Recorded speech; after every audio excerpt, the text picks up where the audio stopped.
प्रश्न है, यदि एक समबाहु त्रिभुज का क्षेत्रफल 16 मल्टीप्लाई √3 सेंटीमीटर स्क्वायर है तो त्रिभुज का परिमाप इनमें से क्या होगा। तो आपको त्रिभुज का परिमाप निकालना है और इसका क्षेत्रफल दे रखा है। तो देखिए, आइए इसको कैसे करते हैं। देखिए, समबाहु त्रिभुज मतलब जिस त्रिभुज की सारी भुजाएं समान हैं। तो देखिए, समबाहु त्रिभुज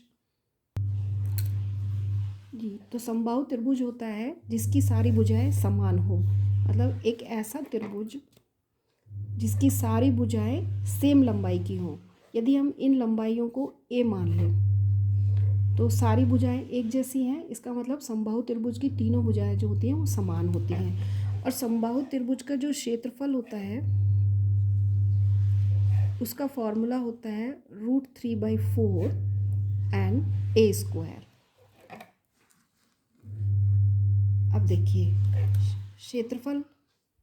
क्षेत्रफल हमें दे रखा है 16 मल्टीप्लाई बाय √3।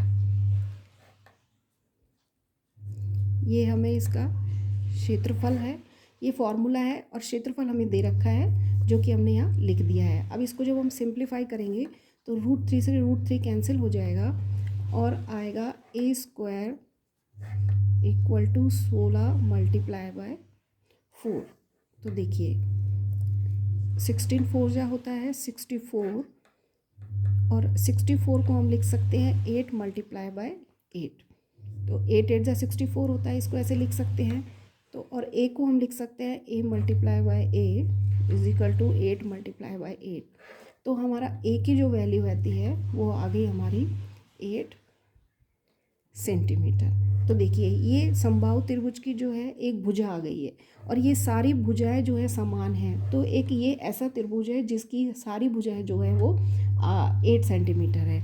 अब देखिए, क्वेश्चन में हमें पूछा है इसका परिमाप। तो सबसे पहले हम ये जान लेते हैं कि त्रिभुज का जो होता है वो परिमाप क्या होता है। तो परिमाप क्या होता है, सारी भुजाओं का सम, जितनी भी लंबाई इनको दे रखी है उन सारी भुजाओं का जो सम होता है वो एक त्रिभुज का परिमाप होता है। तो परिमाप क्या होता है, इसका फॉर्मूला आप याद कर सकते हैं 3 मल्टीप्लाई बाय a।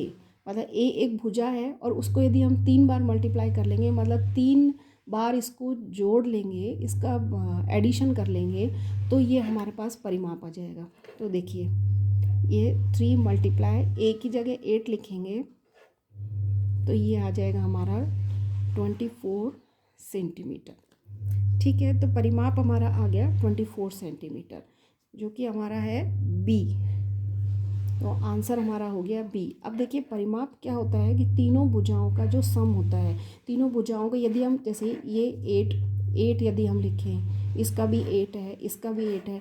अब ये सारी भुजाओं का जो सम होता है वो त्रिभुज का परिमाप होता है। या कोई भी आपको आकृति दे रखी हो, उसका यदि परिमाप पूछा जाता है तो उसकी जितनी भी भुजाएं होती है उनकी लंबाइयों का आप सम निकाल लीजिए, उनका योग कर दीजिए उनका, तो वो उसका परिमाप निकलता है। तो यहाँ पर हमारा क्या है, 3 भुजाएं हमें दे रखी हैं तो हमें 3 बार इसको ऐड करेंगे। तो ये देखिए, 8 और 8 16 और 16 और 8 आता है 24।